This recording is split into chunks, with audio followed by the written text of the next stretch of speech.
Rabbi Herzog. All the Jewish kids started doing this. Rabbi Herzog was a very... They didn't know. Rabbi Herzog was a very, very great man.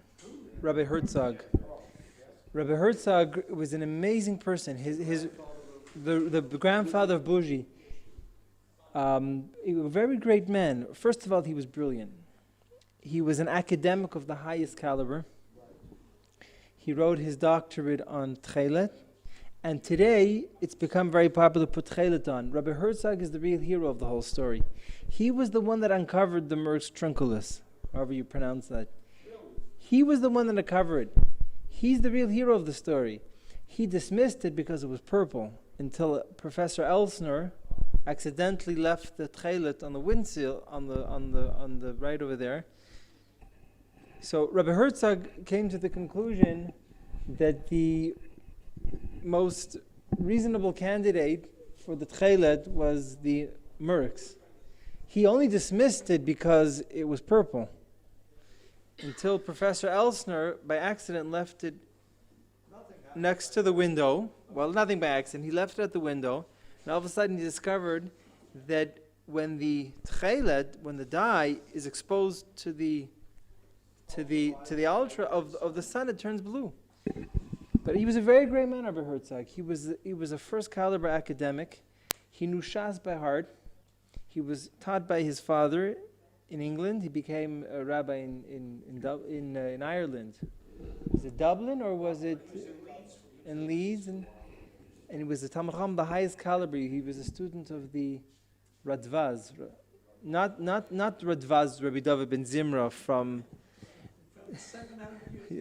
500 years ago. The Ridbaz. I don't know why. Yeah, you usually become kosher animals. Yeah, I don't know. But anyways, I can talk a lot about Rabbi Herzog. He was really a very great man. But one of the things about Rabbi Herzog is that he was taking refugees from the Holocaust in his living room. They were sleeping on the floor, and he went to England to retrieve. The doctor said he has to rest because his heart wasn't doing well. He had a heart attack. He was a very great man.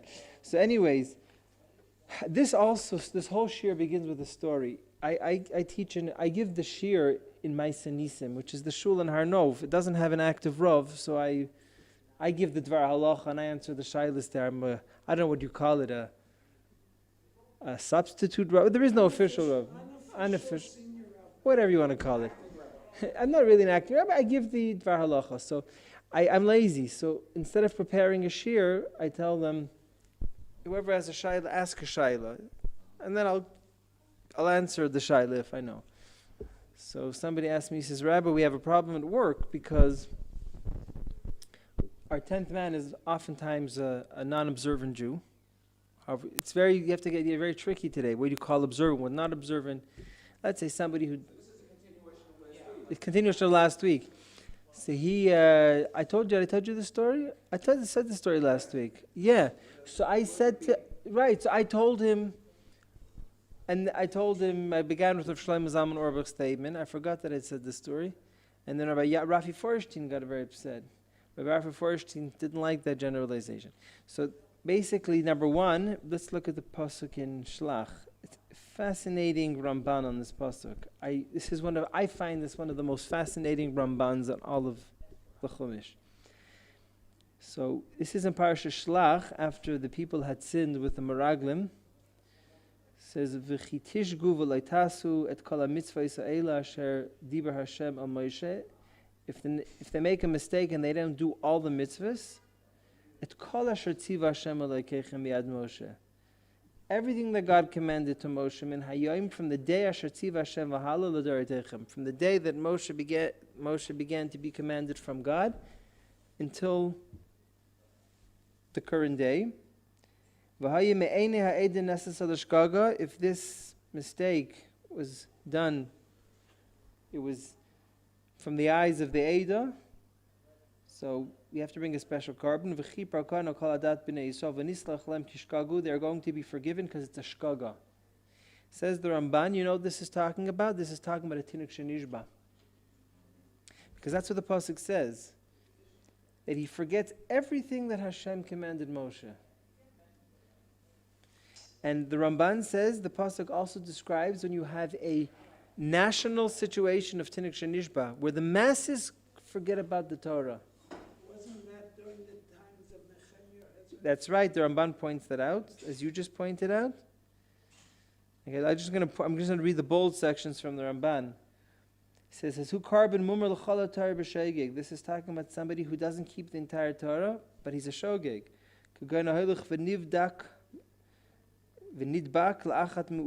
He becomes part of one of the other nations. He doesn't even identify as a Jew, because he grew up as a Canadian. There was an Izzy Asper. You heard of Izzy Asper? You heard of Izzy Asper, right? So Izzy Asper was the owner of the National Post and the Jerusalem Post. I don't know if he still owns it or not. So he was a real estate mogul in Canada. So he said, "I'm first Canadian and then I'm Jewish." That's what he said. I first and foremost identify as a Canadian, then I identify as Jewish. That's already, at least he identifies as a Jew, because there are many Americans that don't even identify as a Jew. So he says, "Kevin she biyachet Tinok Shenishba lebeinu umais." That's what we call the Tinok V'kal Kagain Sheyachshir Kva Avers Mana Torah. The entire nation gets to a situation where they think they don't have to keep the Torah anymore, or the entire nation gets the impression that you don't have to keep the Torah. You get reward, you get bonus for keeping the Torah, but you don't have to. Or they forgot the Torah, as what happened in the times of the Malchei Yisrael, like Yeravam. They think it's outdated, right? An entire segment of the nation gets the impression that the Torah is totally outdated. And he points to that's what happened in the times of Ezra. He says when Ezra wanted to bring the people back up to Eretz Yisrael, most of the nation were already intermarrying. They didn't identify as Jews anymore. And then he also points out the times of Ezra.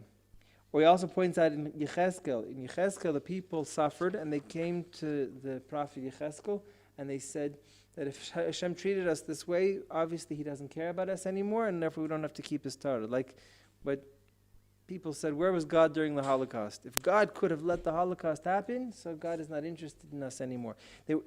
This question of where was God during the Holocaust, we had such a similar question in times of Yecheskel. That's what the Navi describes, where the people came to Yecheskel and they said, if God let this happen, then He doesn't care about us anymore, and we don't have to keep His mitzvahs. So number 3 in Yecheskel, Perek Chav Pasuk Aleph. Okay, the people came to Yecheskel.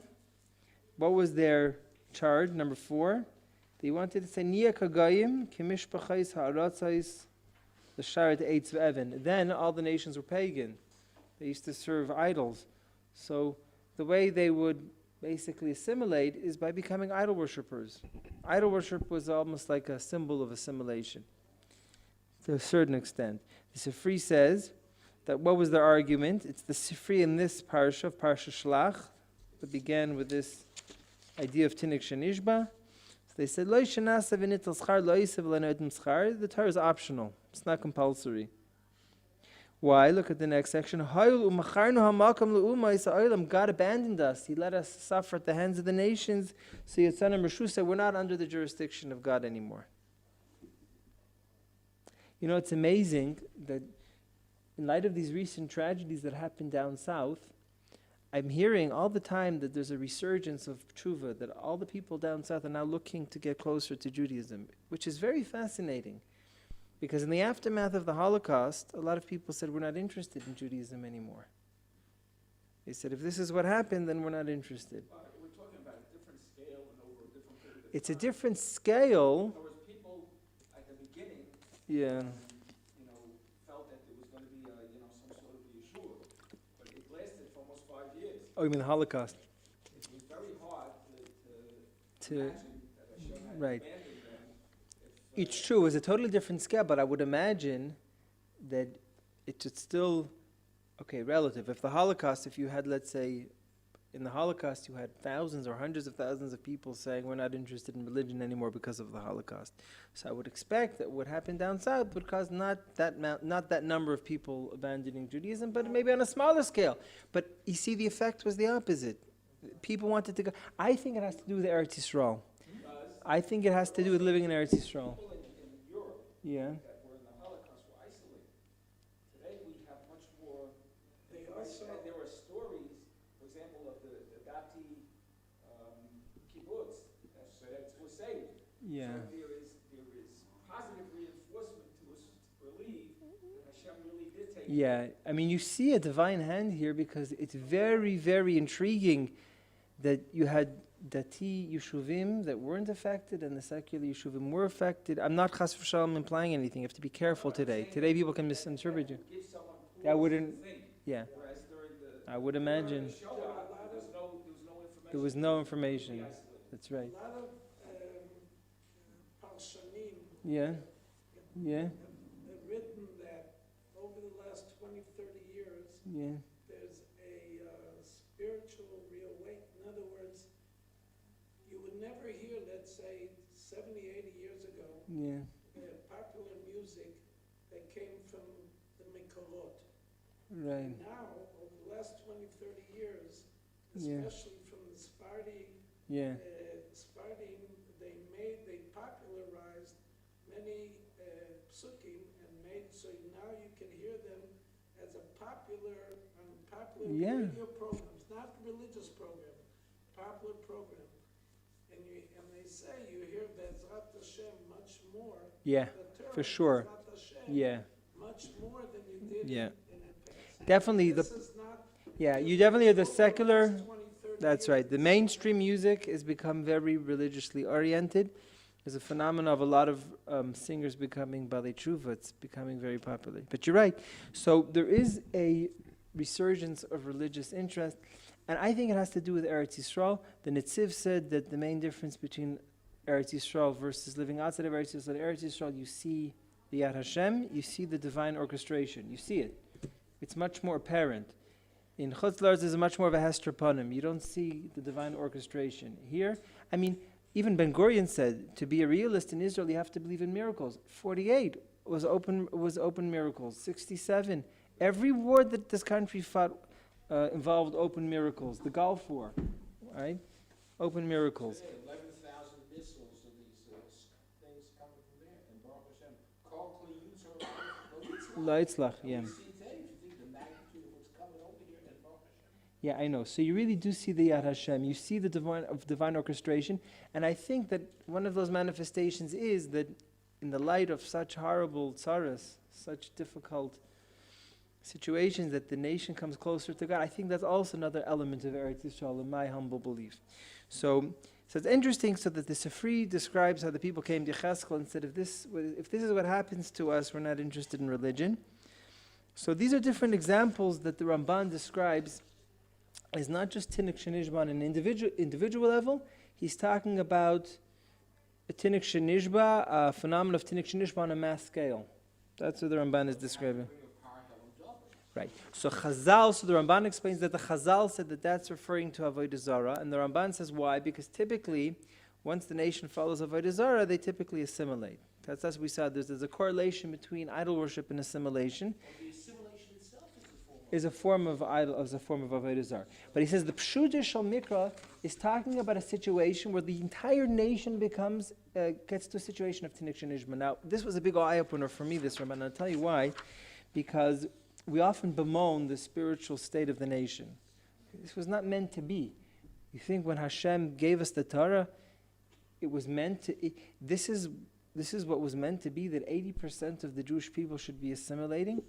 But you see that the Torah already prescribes a protocol for a situation where the entire nation assimilates. So you see that the fact that 20% of the nation didn't assimilate, and that 5% of the nation is Orthodox, that shouldn't be taken for granted. That is itself a positive element. So, we shouldn't take it for granted because the Torah already prepared a protocol for when the entire nation assimilates, okay? So that's very interesting. So that's the situation of Tinok Shenishba. So the Ramban gives different examples of what a Tinok Shenishba is. Either they believe that the Torah is not mandatory, or they believe that the Torah is no longer relevant, or they forget the Torah, and this happened in history. Okay, it happened in history. When Yeravim took over, you had mass a mass phenomena of Tinok Shenishba. It happened in the time of Ezra. Okay, so number 2, part 2 of the shir, number 8 in the reference sheet, Tinok Shenishba is only mentioned once in Shas, in Shabbos Daf Samachet. So we'll start with the Mishnah in Shabbos Daf Samach Zayin, number 8. It says if somebody forgets about Shabbos entirely, he forgot that there's such a thing called the Sabbath, and he did many forms of forbidden work over many different Shabbosais, so you have to bring one Chatos. So number 9 in the reference sheet, the Gemara in Samaches Amid Beis, I remember I was learning with Rabbi Yashiv. I used to go to Rabbi Yashiv's share, and this was the sugya that we learned with Rabbi Yashiv. It's amazing. Whatever I learned with Rabbi Yashiv, I never forgot. He used to read the Gemara very slowly, he used to translate every word, then he used to read the Rashi, he used to slowly translate every word. He was very at peace. Right? He was very calm. Right? He had an outstanding tranquility to him. He never got excited. He never got nervous. He was always very, very, very calm. And he used to read every word so slowly, and he used to translate every single word into Yiddish that you never forgot it. Personally, I never forgot it. Right? I remember we were also learning the sugya of Darkei Amori. There are certain superstitious practices that are prohibited according to the halacha.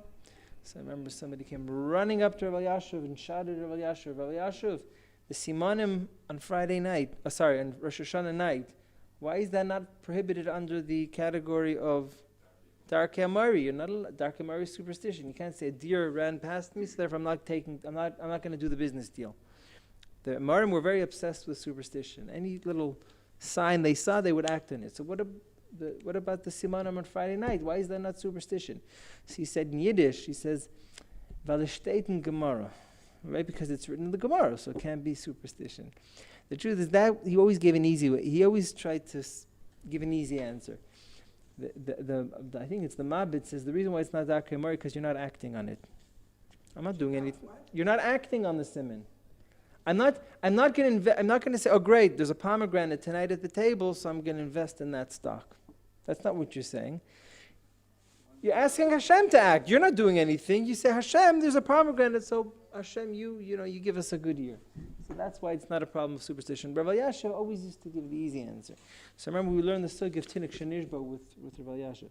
So the Gemara there, number 9, Samachas Amid Beis, says Rav and Shmuel, they say that even a Tinok Shenishba ben Anachram, he was like what you described in the Holocaust, a child that was put in a monastery as a young child. So, and a Gershon is Gar ben Anachrim, he has to bring one chatas. Just as somebody who forgets about Shabbos, he has to bring one atonement for all the chilulei Shabbos, all the times that Shabbos was desecrated, inadvertently, he has to bring one offering. So too somebody who's captured, somebody who grew up in a totally Gentile environment, he has to bring one chatas. Rav Yochanan and Rish Lakish say, no, you don't have to bring a chatas. It's only somebody who knew about Shabbat, forgot about Shabbat, so he has to bring an atonement. But if somebody was raised in a Christian monastery, he doesn't need to bring an atonement for what would otherwise be a desecration of the Shabbos. So I remember when we were learning this in the Daf Yomi, my father called me up. My father he's very strong about Daf Yomi. He really likes the Daf Yomi. He says, Aschi, Rav Yochanan or Rish Lakish makes sense. If he grew up in a monastery, he was captured from the non-Jews, it makes sense. He doesn't have to bring an atonement. Why does Rav and Shmuel need to... What's the opinion of Rav and Shmuel? How come Rav and Shmuel hold that a Tinok Shenishba needs to bring an offering as an atonement? It doesn't make any sense. So I said, okay, I was bothered by the question too, and I said... So if somebody knew about Shabbat and he forgot, so he has to bring an atonement for having... He never knew about it. No, so the question is why, according to Rav and Shmuel, does a Tinok Shenishba need to bring an atonement for all the times that he desecrated the Shabbos? No, Tinok Shenishba means he never knew about it. But it says here, No, that means we treat a Tinok Shenishba just as we treat somebody who once knew about Shabbat and forgot about it. So my father said, why? How can you hold... Why should a Tinok Shenishba need an atonement? That's the question my father asked me. So I told him the Chasam Sofer asked the question. I said, we're descendants of the Chasam Sofer. I'm a descendant of the Chasam Sofer, my father isn't. Okay? Because I'm a descendant of the Chasam Sofer through my mother's side. There are many, many descendants of the Chasam Sofer. The Chasam Sofer had like 10 kids, 11 kids, and they all had big families. He has a huge family. There are thousands and thousands of Chasam Sofer Einoklach, but they always take a big pride. The Chasam are always very proud of being a Chasam Sofer Einokol. So somebody says, why is there this pride for being a Chasam Sofer Einokol? No, my mother was Friedman. Chasam Sofer's youngest son-in-law, his name was Friedman, Tzviuda Friedman. So my mother's a Friedman. So she stems from the Chasam Sofer's youngest son-in-law. So they're always very proud to be Chasam Sofer Einoklach. The question is, why are people so proud of being a Chasam Sofer Einoklach? In fact, Chasam Sofer was a son-in-law of Rabbi Kiva Eger, and you never hear them bragging about being a Rabbi Kiva Eger Einokol. There are many Rabbi Kiva Eger Einokols that are not Chasam Sofer Einoklach, but all the Chasam Sofer Einoklach are Rabbi Kiva Eger Einoklach because the Chasam Sofer only had children from Rabbi Kiva Eger's daughter. She was much younger than he was. She didn't want to get married to him. He was 20 years older than she was. She didn't want to get married. The father said, you're going to regret not marrying this guy. He's the Chasam Sofer, one of the great luminaries of all the generation. So the reason is because until the Holocaust, there were almost no Chasam Sofer Einoklach that left the fold of religion. It was a very religious family. His kids were all very religious, great rabbinic figures. All his grandkids were great rabbinic figures. I shouldn't say all, most of them. So if you were a Chasam Sofer Einokol, it means that you came from a very devoutly religious family. That's why it was a big pride to be a Chasam Sofer Einokol. Rabbi Kiva Eger, the descendants that he had from the other kids, they became mathematicians, but they were not religious. They were secular. That's the Iger family. So so that's why there's a big pride. When you said I'm a Rabbi Kiva Eger Einokol, well, you could be a Rabbi Kiva Eger Einokol from the other side that weren't religious. But if you're a Chasam Sofer Einokol, it means you came from, in all likelihood, you came from a very devoutly religious family. So I said the Chasam Sofer Einokol was bothered by the same question that my father was bothered by. What is the reason why Rav and Shmuel would maintain that a Tinok Shenishba, we're familiar with Tinok Shenishba, Tinok means a baby, Shenishba that was captured as a young child, he was raised amongst Gentiles. So the Chasam Sofer says, let's look at number 12. Agav, I skipped number 11. 11, the Rama paskins like Rav and Shmuel. So the problem is even greater because we rule like Rav and Shmuel. If we rule like Rav Yochanan or Rish Lakish, it would be a halbatzara. But the fact is we actually even rule like Rav and Shmuel, that a Tinok Shenishba needs to bring an atonement for all the Shabbos desecrations. The question is why? So the Chasam Sofer says, Shechuach mi'ikara, he never knew about Shabbat. He was raised in a monastery. So he's not ein rola anshay. He doesn't deserve any punishment whatsoever. There's a little bit of a sin there. There's some sin there. It's not like a guy put a gun to his head. If a guy puts a gun to your head and says, I want you to desecrate the Shabbos, I want my coffee, right? Puts a gun, he says, I want my hot coffee. You cook me a coffee or else I'm going to kill you. So he's not to blame whatsoever. But a Tinok Shenishba, there's a little element of sin. What does that mean? A kid that grew up in a monastery, what's the element of sin there? The kid grew up in a monastery. How could you expect him to know about Shabbos? Chatas, yeah, carbon chatas. So number 13. The Gemara in Shvuz, Daf Yud Zayin Amud Beis. So again, we don't really have an explanation. Therefore, we're still in the dark. We still don't understand why Tinok Shenishba would need to bring a carbon to atone for his Shabbos desecration. So number 13. Okay, in the reference sheet, any children in the crowd? Okay, if there's children in the crowd, we'll have to skip this. Okay. So he was having relations with his wife, and right in the middle of the relations, that means to say that during the union, so she says, I became a nida, I'm menstruating. So you're not allowed to withdraw, right? You have to stand still, you have to freeze. Okay, it's important halacha. I don't know if this ever happened. Nobody ever admitted to me that this happened, right? It never happened to me, I can tell you that much. But imagine right in the middle of the union, the woman starts to menstruate, so you have to freeze.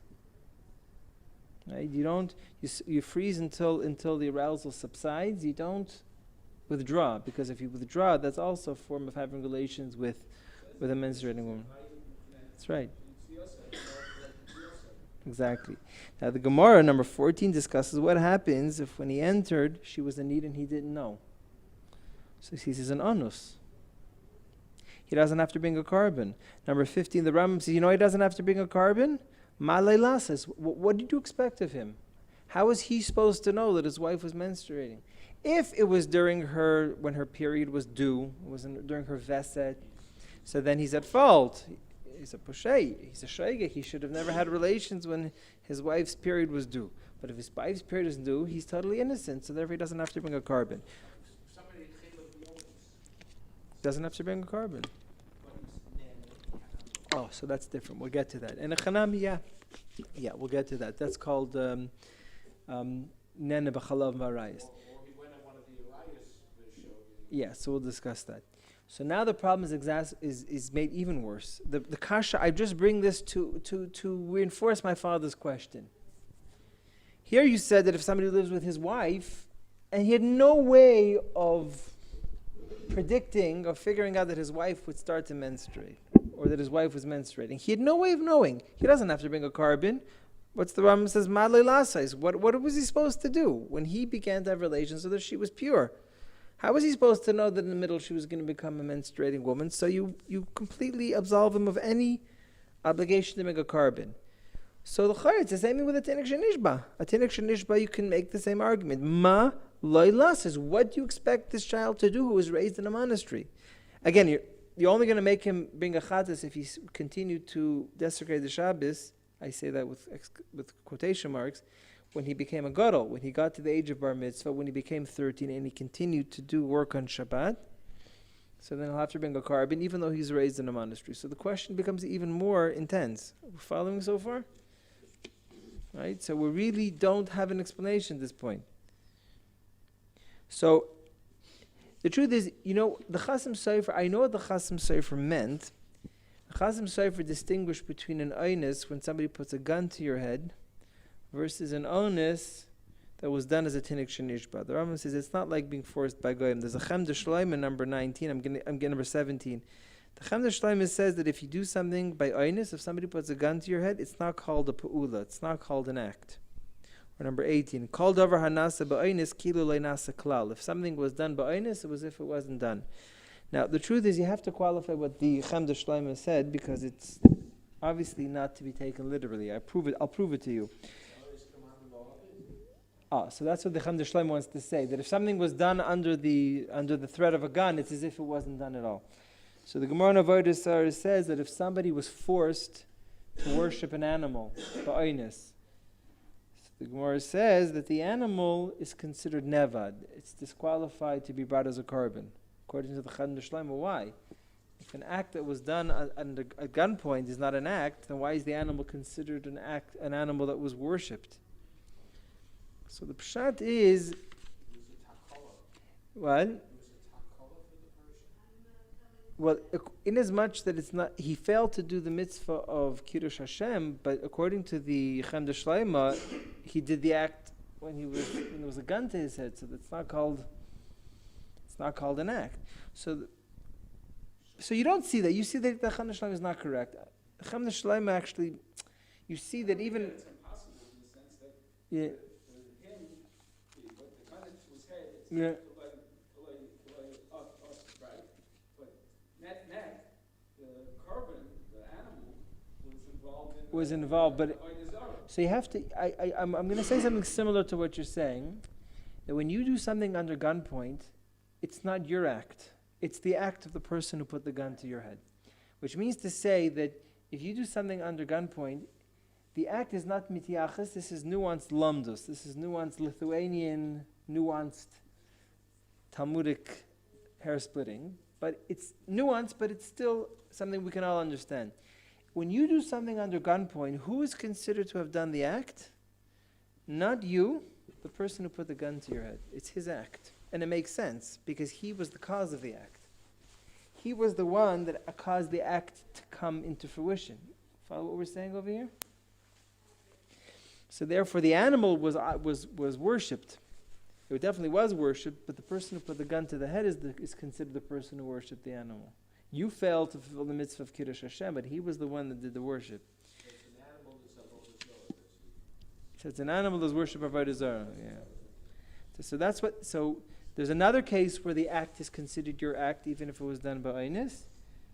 Rosh Hashanah, if somebody put a gun to your head on the night of Seder, he doesn't want to eat the matzah because matzah constipates him.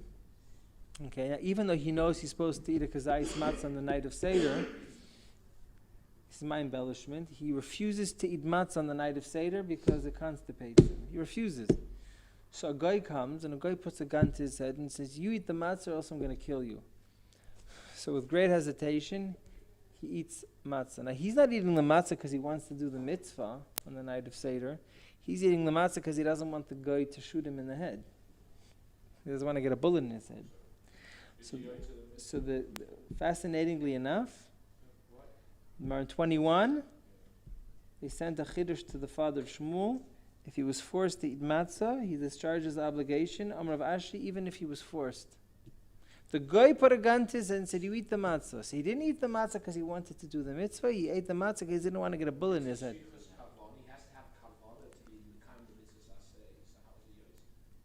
So there is an opinion that says mitzvahs ein strichas kavana. So maybe after he already had the gun to his head, he says, listen, if anyone's going to have to eat the matzah, let me at least be machavin to... But if it wasn't for the guy that put the gun to his head, he would have not eaten the matzah. It's like Yeah? And a chanami? That's a good point. Kaifnai sachi amreitzani. Maybe, and a chanami. Yeah. He doesn't want to eat it because he doesn't want to be constipated. But every Jew wants to be Makayim the mitzvah. Right. So he eats it. And a chanami. That's what I think you and Chaim are saying the same thing. So the Ran says that there's a yisoid when it comes to chalav and a rice, when your body gets pleasure, it's your act. Normally when you're forced to do an act, it's not your act, it's the act of the person that put the gun to your head, except for when it comes to when your body gets pleasure. When your body gets pleasure, so it's your act. The pleasure makes it your act. So therefore, The matzah is kilo hana. the hana, yeah, when you eat the matzah, you get hana. I mean, you do get some pleasure. Spiritual hana. Physical hana, because you eat it. It constipates, but it still tastes okay. I mean, some people claim not, but it still tastes okay. I mean, to a certain degree. So, what? If you were hungry, you did. So you see, normally if somebody puts a gun to your head, it's not your act, it's his act. But if you put the gun to your head and says, eat, you're going to get pleasure from the food, so now it's your act. So that's the idea. That's what the Chasam Sofer meant. That a Tinok Shenishba, when he did the act, he did it with full consent. So it's his act. As opposed to somebody who puts a gun to your head, that's what the Chasam Sofer. It's not the same as somebody putting a gun to your head, because when somebody puts a gun to your head, unless it's food, unless it's something that you get physical pleasure from, it's not your act. But it doesn't help us, because in the case of Shavuos, somebody was living with his wife, he was having relations with his wife, it was his act, he got pleasure. Chalav and varayis, there are two cases where your body gets pleasure, when you eat and when one has relations. So Yeah, if you take medicine, yeah, you don't make a bracha before you drink the water with the medicine. correct. But you're getting hana from this because it makes you better. Oh. So that's what they say. When you make a bracha, you're not making a bracha on the medicinal benefit, you're making a bracha on the pleasure that you get from the drinking or the eating. So therefore, if you drink apple juice to down your pills, then you make a bracha. But if you drink water, water is an exception. Water only gives you pleasure when you're thirsty. If you're not thirsty, you don't get pleasure from the water. You get pleasure from apple juice because the palate enjoys it. But water, the enjoyment doesn't come from the palate. The enjoyment comes from the relief that you get from quenching your thirst. So therefore, you only make a bracha on water when you're thirsty. If you drink water to down a pill, or you drink water to get a bone out of your throat, if you're thirsty, you make the bracha. If you're not thirsty, you don't get the pleasure. Yeah? Yeah? Yeah? So l'chayr, yes. So we're saying it according to Rav and Shmuel. Very good. So according to Rav and Shmuel, a Tinok Shenishba, he got hana, so the mice is Mesiaches. No, so Rav Yochanan and Rish Lakish said a Tinok Shenishba is an onus. So according to Rav Yochanan and Rish Lakish, it wouldn't be metamtem. It wouldn't. There's a certain spiritual phenomena that when you eat chazir, pork, it's metamtem your leib, meaning to say you don't have you lose your appreciation for spirituality. You don't feel the spirituality. You don't feel the spirituality of Torah because it damages the spiritual component. So we said the Tinok Shenishba. Rabbi Yochanan said he's an onus. It's not his fault. He was raised in a monastery. No, but according to Rav and Shmuel, you have to bring a carbon. Oh, so according to Rav and Shmuel, it's not an onus. So it's metamdam ahigat hana. So the truth is, there's a Maharal Miprag. The Maharal Miprag says that if somebody, let's say, has to eat chazir beheter, he has to eat pork because otherwise he's going to die. So he's mechoyev, he's obligated to eat the pork. So the Maharal Miprag says it won't be metamdam his leiv. It won't compromise his spirituality because he's eating beheter. When does pork compromise your spirituality? When you're eating it be'isr, when you're eating it against. I have an acquaintance who didn't know he was Jewish all his life. Right. And he found out later. So the fact that he didn't know he was Jewish, is that honest or is that Tinok Shenishba? It's a good question. So look at the Rambam, number 11 in the reference sheet.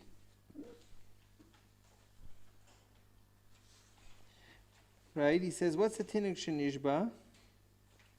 A Shenishba v'hu katan l'bein ha'uma Yisraelam, ein is gayer, katan v'hu bein akum, alfa b'shas malachas harbe, ein chayv el achas.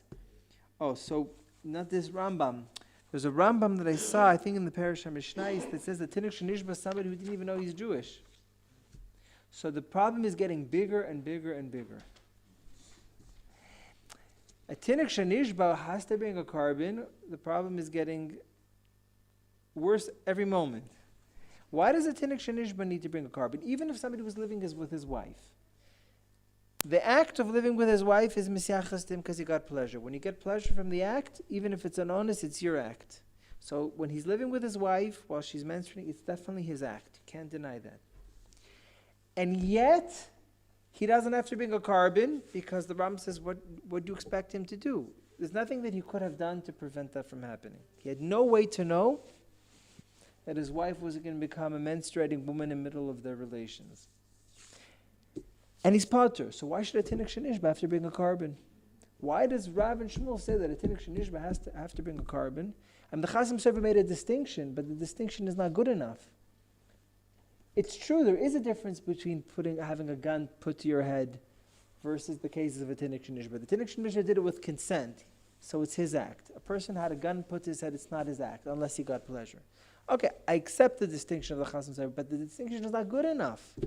You see that somebody was living with his wife, and his wife became a menstruated woman. He's still absolved from bringing a carbon. He doesn't need to bring a carbon, so why should a Tinok Shenishba need to have to bring a carbon? It's a very difficult problem, by the way. If theoretically, tomorrow the Bet HaMikdash is built. Tomorrow mamash. Are the people who did Averas before were chayav korbanot of different kinds? Are they going to have to bring? Rabbi Shmuel ben Elisha, when he was learning Torah, had a lamp. He accidentally tilted the lamp. He brought the oil to the fire. He said when the Beis HaMikdash is going to be built, he had a little notebook. He said, I'm going to have to bring a carbon. I remember when I was a child, I was 7 years old, I learned this with my grandfather. So Rabbi Shmuel said, I'm going to have to bring a very fat chatas, a very fat sin offering.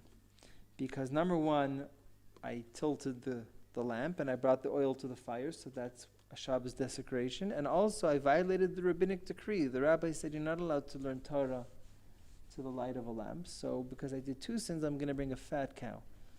So my grandfather said if you did 2 Averis, you should have to bring 2 sin offerings. Good question? Yeah. I know. So he wanted to see. I was 7 years old. I didn't know how to answer the question. I was 7 years old. I did not answer the question. I wasn't a very erudite 7-year-old. Now I don't even know what the question is. My grandfather asked me such. Of course you don't have to bring 2 sin offerings. One was a rabbinic violation, and one was. That's right. That's right, exactly. So he had to bring a cow because he desecrated the Shabbos. But he made it fat because he also violated a rabbinic decree. So for the rabbinic decree, you can't bring a distinct sin offering, but you can make it a fat cow. But anyways, that's what I remember. Obviously, my grandfather had a good knack at education because I still remember it. So, yeah. Yeah. Why she have to bring the korban? Let me say the kata. Ah. Why she bring the korban? Okay. Says Mishabel Parsha was saying it only works by the zmano butters. Yeah. But in this case, like a yoledes, Very good. Exactly. It's a temporary substitution. We say the karbanis, it's a temporary substitution for the karbanis, but when the Beis Hamikdash is built, you can't rely on the. Very good. It's never going to be right. Very good. So anyways, I don't have a good answer to my father's question. I found number 16 in the reference sheet, a little bit of an answer. It's the Sefer TORAH Mincha. Are you familiar with the Sefer TORAH Mincha? It's a Talmud Harashba, one of the Rishonim. Look at the wording of the TORAH Mincha, number 16. A person has to bring a chatad, the sin offering that he didn't take enough precautions to prevent himself. A lack of philosophizing, a lack of contemplation, a lack of meditation brings a person to sin. So apparently it's possible every Tinok Shenishba with enough contemplation, I know it's not a great answer, could arrive. Every person has the potential to eventually get to the truth, could uncover and discover the proof is Avram Avinu. Avram Avinu was born in a completely he was raised by idolatrous parents, and just by contemplation and thinking, he was able to put together the entire doctrine of the Torah. He began by contemplating the heavens and the stars, and he came to the realization that there must be a creator. Now, if there's a creator, the creator must have a purpose. So he spent many years philosophizing and contemplating what is the purpose of creation, and eventually he was able to piece together the entire doctrine of the Torah. So therefore, the Tinok Shenishba has a certain element. He's not the same thing as somebody who lived with his wife and she became a person could sit like Aristotle, Socrates the entire day and night. You'll never be able to divine when your wife is going to start menstruating. I mean, unless she's getting very edgy with you. Maybe that's a different story. But otherwise, I'm just saying, to predict the future, you can't predict the future by contemplation. Contemplation won't help you unless you have telltale signs. But something where unless there's some telltale signs, you'll never be able to divine or figure out that your wife is going to start menstruating in the middle of the relations. Thank you, Chaim. Okay, there we go. You can send me the bill after this year. So that the Rambam rightfully says, "Ma hayolalas," what could he have done? There's nothing in the world that he could have done to prevent that situation where his wife began to menstruate in the middle of the rages. There's nothing that he could have done to have foreseen that. So he's saying that it was an unusual occurrence. Yeah, it was totally unexpected. It was not in her period. She didn't exhibit any signs that she's going to start to menstruate. Unlike the Tinok Shenishba, you can't say that there was zero that he could have done. Maybe if he would have contemplated more, he maybe would have sooner arrived to the idea of religion. Now, the truth is, I maintain the Yesod that we're all Tinok Shenishba. The question is, what are we a Tinok Shenishba about? Right? There are many levels of spirituality that we could have gotten to if we would have spent more time contemplating. So, in our current state, there's no way that we could be held responsible for not doing a lot of things. There are a lot of levels of spirituality and mitzvah observance that there's no way that we could perceive that we're expected to be at that level. There's things that we should... That if your wife is going to menstruate at some point, Yeah. and that there's a possibility that she will do it exactly when you're having relations, is a much more practical thing than to compare it to No, a person that... that No. There's no way... The question is then my answer to myself would be that you could never have relations With your wife, exactly. because there's a possibility that dafka at that point, and then you should A just person, be exactly. careful. A person has to have relations with his wife. So you can't tell a person never to have relations with his wife. You know, somebody said, how are you allowed to impregnate your wife? It's pekuach nefesh to give birth to a child. So Rav Moshe says, you see, that anything that's teva shel olam, anything that is imprinted into the nature of the world, we don't treat it as pekuach It's nefesh. like they used to say, they used to Shem they Sam used to Hashem. attack Haredim by saying you shouldn't open your mouth on Shabbos because a fly. I might come in. Okay. All right. So anyways, so you see that everybody's a Tinok Shenishba on a different level. I know it sounds provocative, might sound provocative to some people, but you see, life is a learning process. As life continues, you discover more and you learn more. So there are many things that we were considered an onus for. You know, you can really see this if somebody becomes religious. Somebody became.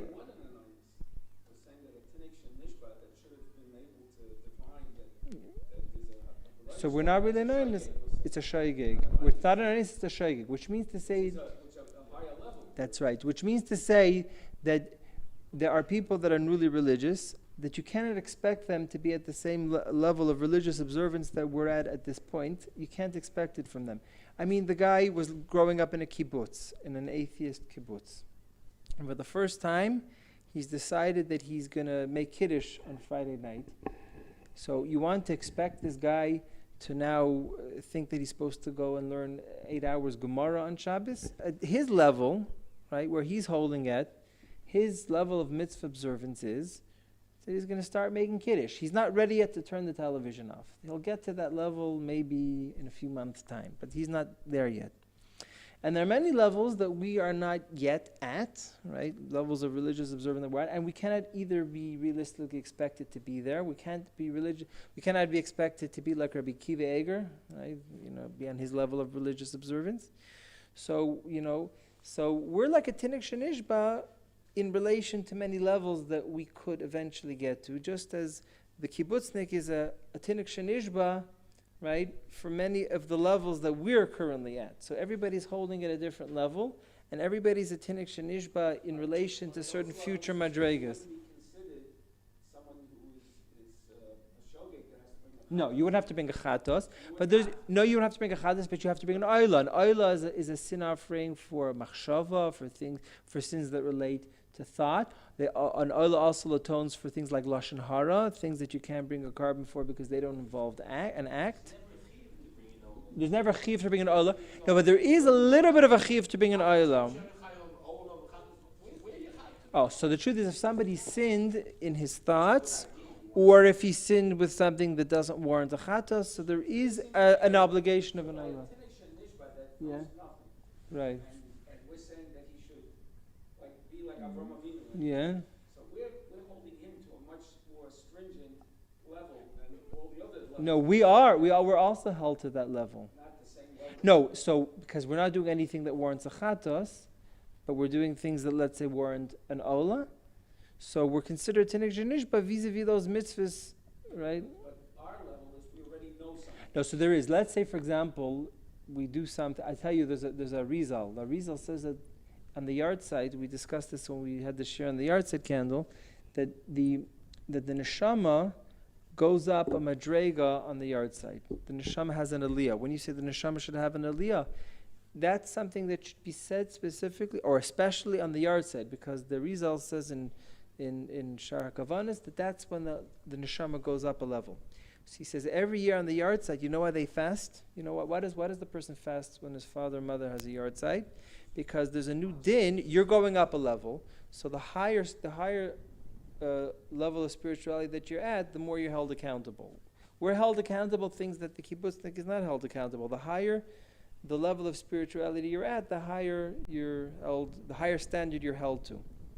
So since the neshama is going up a level, so now they might hold him accountable for averos or shortcomings that they didn't previously hold him accountable for, and therefore you fast to help the neshama pass the din. He gives the Rizal gave an example. The Rizal said there was a very big tzaddik that. Oh, very good. That's what I quoted you in the Sefer. That's what I quoted you in the Sefer. That's what I quoted you in the Sefer. I couldn't remember what I quoted you in my Sefer for, and that was what I quoted you in the Sefer for. And I remember, look at the shir on the yard side, and you'll see that's why I quoted you in the So Sefer. that's when I asked the rabbi when Yeah. I was young, can I do this and this or eat this Yeah. and this? And he says, I wouldn't, but you can. So in other words, he's His spiritual expected level, to- yeah. Maybe, And, maybe, No, he might be saying, I'm holding the chumrah, maybe. which is not the same as the spiritual I- level. during Chol HaMoed, I shaved. Okay. The rabbi came into my, I Mhm. was working in Shaarei Tzedek, and one of the Yeah. rabbis, an American rabbi, a Yekish rabbi, who was on the rabbinical committee of the Right. Shaarei Tzedek, came in and he said to me, I know you're right, but I'm expected not to shave. You know, I have a tshuva in my Sefer Chelik Hey where I say, I don't understand why you're not allowed to shave on Chol HaMoed. The Paiskim say you're allowed to shave. They used to trim the mustache because it interfered with the. So the Mishnah Berurah and all the Paiskim say you're allowed to shave a mustache on Chol HaMoed because it's something that's done frequently. So it said that by that same token, somebody who frequently shaves should be allowed to shave on Chol HaMoed. I never understood what the whole chum of not shave, but you know what? It's become so ingrained that you don't shave on Chol HaMoed. It's like It was his favorite, but he's not. Very good. That's why they didn't prohibit trimming the mustache, because the whole thing is they didn't. That's right. So the truth is, if you look at my tshuva, I don't really see a reason why you shouldn't be allowed to shave. You can go down on the outside too, can't He- you? Because he's held culpable. Maybe. So Okay, well, we assume that our loved ones are going up on the yard site. They're not going down there. something that he did now altered that year. But if assuming Consequences of what he did. in a chanami, so assuming that your loved one is going up a madrig on the yard site, the Gemara is a story of a big tzaddik That's why he fasted. that was held. Down, so that his course of fasting will go up. No, because that's not up to you. The fasting the Rizal says is because he's going up madrega, so now they're going to hold him to a higher standard. We gave an example of a tzaddik who got mud or something stuck on his boot and he carried the mud. And I don't really understand it because it's darshan. It's not a chashav thing, but whatever it is, for some reason, he was held to such a high spiritual standard that then they judged him on what he was. Till then they didn't judge him on that. Now they're going to judge him on that. So it's the same thing. That I'm saying we're going to get to levels when we go higher and higher and higher level. So right now, the fact that there are certain levels of spirituality that we can't be expected realistically to be at. So we're like a Tinok Shenishba, but we're not an Oinus. We're called a Shogeg. You know why? Because maybe if we invested more in our spirituality, we might have been there already. So we're a Tinok Shenishba, but we're like a Shogeg. We're not considered sinners. We're not going to get punished, but we're not totally off the hook for it either, because we could have invested more. And maybe if we were more serious about our spiritual pursuits, maybe we would be there. So therefore, my idea is like this, and I think that it's definitely true, that there's every person has there are spiritual levels for every single human being that they are considered a Tinishba in relation to that spiritual level. And they're not considered a poshea, they're not going to get punished for it, but they're not either totally off the hook for it. And that's why Tinok Shenishba has to bring a carbon for the Shabbos desecration, because who knows, maybe if he would have spent more time contemplating, he could have gotten to that level and he could have avoided that Shabbos desecration. Which, like Rav Yisrael Salanter said, that the foremost obligation of every human being, what's the first obligation? To think. Think about life. He says, all religious observance or connection to Hashem has to begin with contemplation. He says that's the first chiyuv of every human being, to think. If you don't think about life, I mean, it's really amazing that there are atheists that claim that there was a primordial ooze. Okay, and they said that the primordial ooze, through natural selection, I don't know, evolved into galaxies. Now, the truth is, they're already discovering that the universe spans hundreds of millions of light years. I mean, originally, right, they believed that the world was static, and then they discovered that the world was expanding. But Einstein denied it originally, but then he had to admit it. Four-dimensional soap bubble constantly expanding. Constantly expanding. So originally Einstein, when they had the Hubbles, so they finally discovered, they heard the echoes of the Big Bang.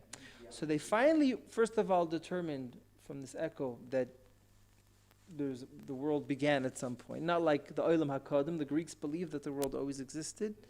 And they also discovered that the world was expanding. Now, initially, Einstein was very uncomfortable with that because it was an expanding world, right? So that means the world had a starting point. If the world had a starting point, you can't have a starting point unless a reality that supersedes time and space.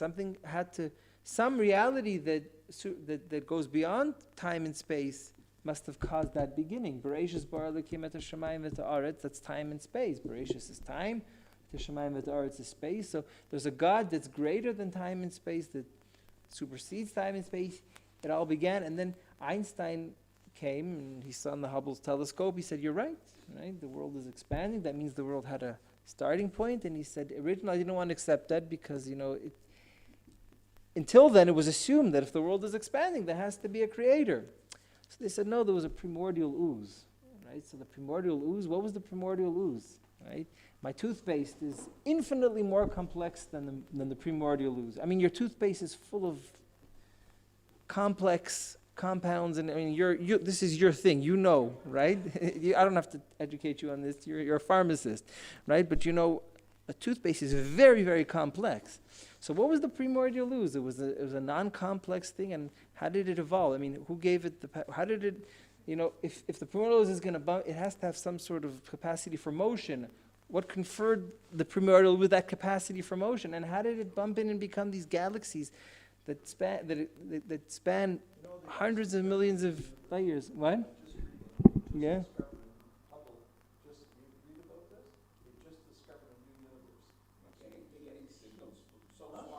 Yeah, I mean, they're starting to realize that the world is so vast. It's Ein Sof. And not only that, you have one tiny planet that's a speck of a speck of a speck. And all the conditions that are necessary for life to be cultivated on planet Earth, you have to have the perfect distance between planet Earth and the sun, and you have to have the right a ratio of nitrogen and oxygen and hydrogen. And so I'm just saying that came from the human body. That's right. So what do the atheists say? There's a primordial ooze. So now you don't have to believe in God because you made up something called the primordial ooze. Okay, natural selection does occur to an extent. There is some natural selection, but that's still a big jump from saying that there was a primordial ooze that evolved into endless expanses of universe.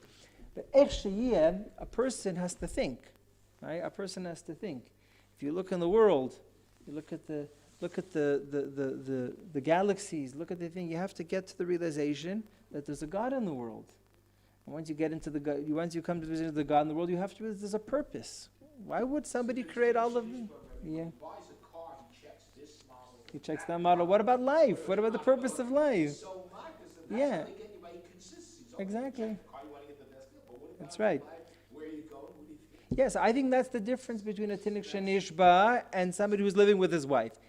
Contemplation can't give you the tools to know that your wife is going to start to menstruate in the middle of relations. But a Tinok Shenishba, every person, we're all Tinok Shenishbas at a different level. So if we desecrate the Shabbos because of our state as a Tinok Shenishba, we could also sometimes desecrate Shabbos. You expect every single Jew to know every halacha of Shabbos and to know when all the Lamed Tesachos. There are many things that we have done that probably constituted Hilchos Shabbos, but there was no way that we could know all of Hilchos Shabbos. But there's still, you can't say that you're going to totally offlook. You can't complain total innocence. Maybe if you would have been more religiously observant, you would have discovered and you would have known that this is Chilul Shabbos. So that's why I think a Tinok Shenishba has to bring the carbon, and it's not comparable to the person whose wife began to menstruate in middle of relations. Now, I'll give an example, number 24. What do we say in the video of Yom Kippur? We say, Al chaycha chatanu lefanecha ba'oinus uvaratzain. So, I'm very convinced that when we say in Yom Kippur, Al chaycha chatanu lefanecha ba'oinus uvaratzain, we're not talking about the oinus of a guy putting the gun to the head. When the guy puts the gun to the head and says, make me a coffee, it's not your act, it's the guy's act. That's not something that you need to say al-khayt for. The eines that we talk about on Yom Kippur is all the things that we didn't do right, but we really were eines because we didn't have the spiritual maturity at that point to know that this is something that shouldn't be done. But we still have a certain element of negligence because maybe if we would have contemplated more, maybe if we would have invested more in our religious observance, maybe we could have prevented that from happening. Yeah. So I think that's the pshat. So we'll, you know what? If you want, you can keep these reference sheets and we'll just carry on. I figured we'll. Yeah, sure. A guy went to his tefillin, he went to the sofa, Yeah. he checked his tefillin were fine. Right. 5 years later, they find out that it wasn't fine, and he was wearing for 5 years. He was wearing tefillin through nones that were not kosher. Right. So for those 5 years, does he have a deal of someone who didn't put on tefillin or he put on? I mean, what would be the nafkamina? Always come on the other end. No. So the Moshe, he didn't put on tefillin for 5 years. Is he gonna get? Put on this tefillin for 5 years. But it wasn't kosher. It really wasn't kosher. So. Then the sofa says, I made a mistake. You know, I'll tell you what happened. Rabbi Vadi Yosef, a guy came to visit him, a sofer from a certain yishuv, and Rabbi Vadi Yosef said, "You're a sofer from that yishuv." He says, "There's no mikvah in the yishuv, and there's a minhag in Klal Yisrael that a sofer goes to the mikvah every day." So he said, "Rabbi Vadi, don't worry about it. I leave out the names of Hashem in the tefillin that I write, and then once a week I go to Yerushalayim, I toivel in the mikvah, I come back to the yishuv, and I write." So. Right, so says Rabbi Shem, that's an eitzah for a Sefer Torah. Sefer Torah doesn't have to be written in order, but tefillin and mezuzah, not mezuzah, tefillin have to be written in order. So he says, all your tefillin are apostle. He says, now you have to make a recall. You have to get back to all the suppliers and tell them. So something like that, 3 years later, he finds out it was possible. He went to the sofa, he did everything. So he didn't put on tefillin? He's an Eidecha, so is it his own? So is it command of it, command of the law?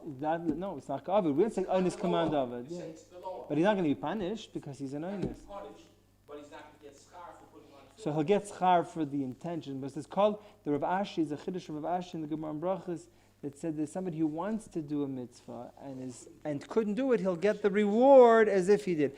HaKadosh Baruch Hu mitzarfa machshava tova l'maisa. That's a chiddush where you do say that Oinus is command of it. Okay, so we'll continue next week. We'll continue. Chodesh Tov to everybody. This should be a new start this Chodesh. If anybody is interested, tomorrow night, Rabbi Shechter, He is? Okay. Because the next Chelek of the Sefer has this Haskama. So I have to come to him and say, Thank you. so tomorrow night, Thursday? Tomorrow night, yes, Thursday night. It's not in the tip, but special. They sent out a special. No, what time is it? I think it was 8 or 8:30. Did anybody see it in the tip? 8 or 8:30. It was 8. I heard it. Oh, 8 o'clock? My wife got an email. Yeah, my wife got it at 8 o'clock. So, Chaim, would you like to come to the Rosh Hashanah? Tomorrow? At 8 o'clock? That's a possibility. Oh, I don't know what it is. She,